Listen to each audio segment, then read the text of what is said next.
कक्षा 4 की पाठ्य पुस्तक हमारे आसपास का तीसरा पाठ नंदू हाथी, पृष्ठ 21।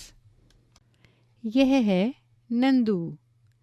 यह कहानी नंदू नाम के हाथी के बारे में है। नंदू नींद से जागा और उसने अपनी आंखें खोलीं। कुछ देर के लिए उसे पता ही नहीं चला कि वह कहाँ है। उसे लगा कि वह स्लेटी भूरे पेड़ों के एक बड़े से जंगल में है। उसने अपनी आंखें घुमाईं। फिर उसे कुछ जाना पहचाना सा लगा। ओह, ये तो अम्मा हैं। जिसे वह भूरा स्लेटी जंगल समझ रहा था, वह उसके परिवार के साथियों के पैर और सूंड थी। सूरज आसमान में चमक रहा है। उसकी गर्मी अब तेज होने लगी है। नानी माँ जोर से चिंघाड़ी। वे इस झुंड में सबसे बड़ी हैं। वे जंगल की तरफ चल दीं।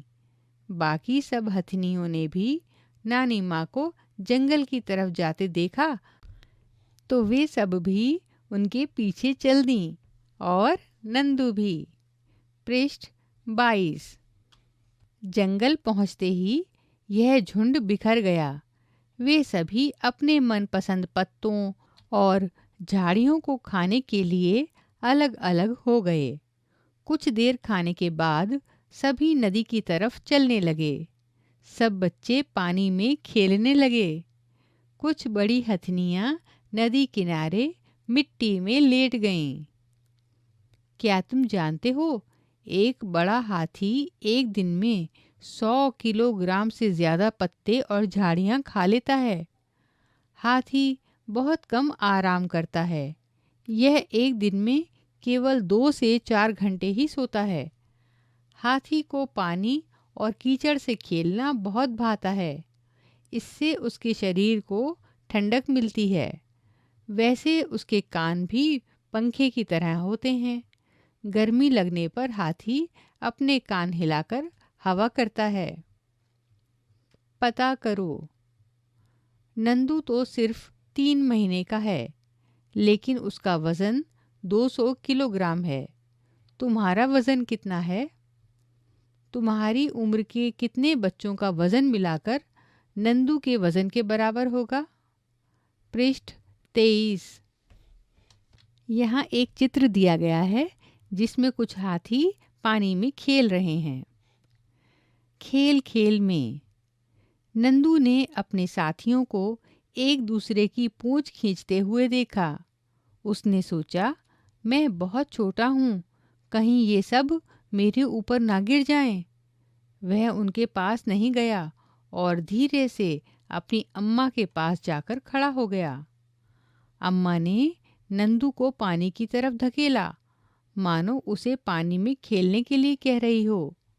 नंदू धीरे से पानी की तरफ चल दिया। उसे तो पानी के साथ खेलना बहुत पसंद था। उसके दोस्त भी पानी में ही थे। पानी के पास पहुंचते ही पानी का एक फव्वारा नंदू के सिर पर गिरा। नंदू पूरा भीग गया। उसने देखा, यह उसके दोस्तों की शरारत थी। वह मुस्कुराकर पानी से खेलने लगा। पृष्ठ 24। सूरज डूबने से पहले ही झुंड फिर से जंगल की तरफ चल दिया। जंगल में पहुंचते पहुंचते नंदू बहुत थक गया। वह दूध पीते पीते अपनी अम्मा के पैरों के बीच में सो गया। तुमने सुना कि नंदू हाथी अपने झुंड के साथ रहता है। हाथियों के झुंड में केवल हथनियाँ और बच्चे ही रहते हैं। झुंड की सबसे बुजुर्ग हथनी ही पूरे झुंड की नेता होती है। एक झुंड में 10 से 12 हथनियाँ और बच्चे होते हैं। हाथी 14-15 साल तक ही इस झुंड में रहते हैं। फिर वे झुंड छोड़ देते हैं और अकेले रहते हैं। नंदू भी जब 14-15 साल का हो जाएगा तो वह अपना झुंड छोड़ देगा। हाथी की तरह ही और भी कुछ जानवर समूह में एक साथ रहते हैं। जानवरों के ऐसे समूह को झुंड कहते हैं। झुंड में रहने वाले जानवर मिलजुल कर सभी काम करते हैं, जैसे खाने की तलाश में घूमना, खेलना और नहाना। अगर तुम नंदू होते और झुंड में रहते तो क्या क्या करते? हाथियों के झुंड में सभी फैसले सबसे बुजुर्ग हथिनी लेती है। तुम्हारे परिवार में घर के फैसले कौन लेता है? हाथियों के झुंड का एक कोलाज बनाओ। इसके लिए तुम हाथियों के जितने चित्र इकट्ठा कर सकते हो, करो। अब उन्हें काटकर अपनी कॉपी में चिपकाओ। पृष्ठ 25। नंदू वह सब करता था जो उसे पसंद था। यदि तुम्हें अपने दोस्तों के साथ घूमने के लिए पूरा एक दिन मिले तो तुम उस दिन क्या क्या करोगे? लिखो। पता करो और लिखो कौन कौन से जानवर झुंड में रहते हैं। क्या तुम भी समूह में रहते हो? तुम्हें समूह में रहना कैसा लगता है?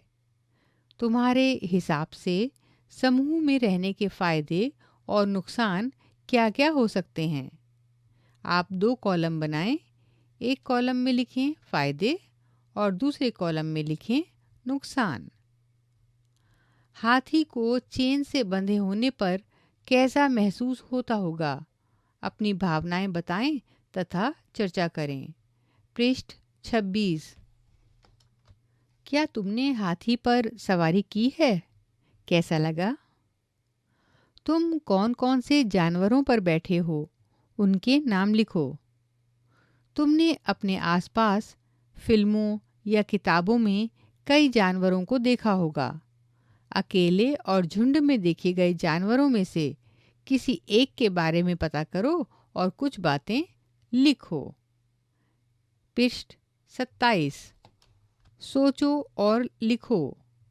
बगुला भैंस पर क्यों बैठा होगा? क्या तुमने किसी जानवर को दूसरे जानवर पर सवारी करते देखा है? उसका नाम लिखो। सवार जानवर, नाम लिखो। सवारी देता जानवर, उसका नाम लिखो। ऐसे और जानवरों के नाम लिखो जिन्हें हम सवारी के काम में लाते हैं। ऐसे जानवरों के नाम लिखो जिन्हें हम सामान ढोने के काम में लाते हैं। पृष्ठ 28। तुम्हारा अपना हाथी बनाओ। यहाँ हाथी का एक चित्र दिया गया है। इस चित्र को देखकर ऐसा ही एक बड़ा चित्र एक मोटे कागज़ पर बनाओ। अब इसे बाहरी रेखा पर से काटो। इस चित्र में जहाँ काटो लिखा है उस जगह पर ध्यान से काटो और बस काटना ऐसे है कि उसको अलग नहीं कर देना है। ठीक है? इसी तरह जहाँ मोड़ो लिखा है वहाँ से मोड़ लो और अब पूंछ बनाकर चिपका दो। इस तरह से बन जाएगा हाथी। ऐसा हाथी बनाकर अपनी कक्षा में लटकाओ और अपने साथी के बनाए हुए हाथी को भी देखो। पृष्ठ 29। जानवरों की सभा। यहाँ कुछ जानवर आपस में बात कर रहे हैं। वे क्या क्या कह रहे हैं, इन पर संवेदनशीलता से चर्चा करें।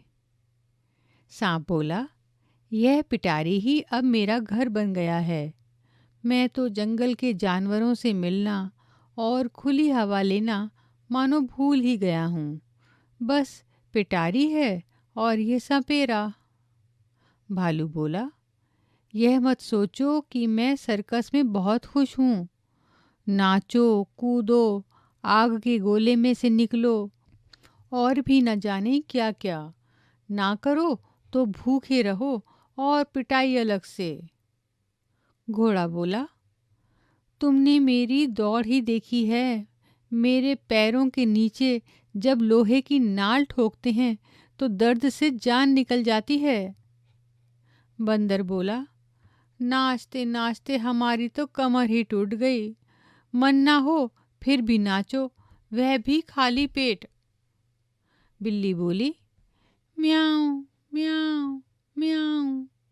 मैं लोगों के लिए कुछ भी काम नहीं करती। फिर भी बच्चे मुझे बहुत प्यार करते हैं, दूध पिलाते हैं और सहलाते भी हैं। मैं अपनी मर्जी से सब जगह आती जाती हूँ। कबूतर बोला, गुटर गूं, गुटर गूं। जानते हो, लोग मुझे बुला बुला कर बड़े प्यार से दाना खिलाते हैं। पृष्ठ 30। चर्चा करो। तुमने जानवरों की बातें सुनी। तुम्हें क्या लगता है, इनमें से कुछ उदास क्यों हैं? पेड़ों पर झूमते और लटकते बंदरों और मदारी के बंदर में तुम्हें क्या अंतर लगता है? हाथी के कितने पैर? यहाँ एक हाथी का चित्र दिया गया है। इस चित्र को इस तरह से बनाया गया है कि ऐसा लगता है हाथी के 4 नहीं 8 पैर हों।